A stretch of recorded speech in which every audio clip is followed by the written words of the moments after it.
Revit bied verskeie leeropsies vir projekbestuur, samewerking en data-uitruiling. Begrip van hierdie opsies verbeter werkvloei buigsaamheid.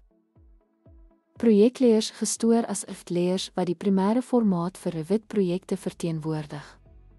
Sjabloonleers gestoor as IFT-leers nuttig vir die vaststelling van projekstandaarde. Familieleers gestoor as IRFA-leers wat herbruikbare komponente soos deure en meubels stoor.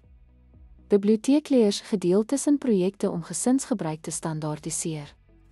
Uitvoeropsies voer uit na formate soos DOG of EFS vir versoenbaarheid met ander sagteware. Samewerkingsleers, sentrale modelleers RIFT ondersteun toegang vir verskeie gebruikers in samewerkingsprojekte.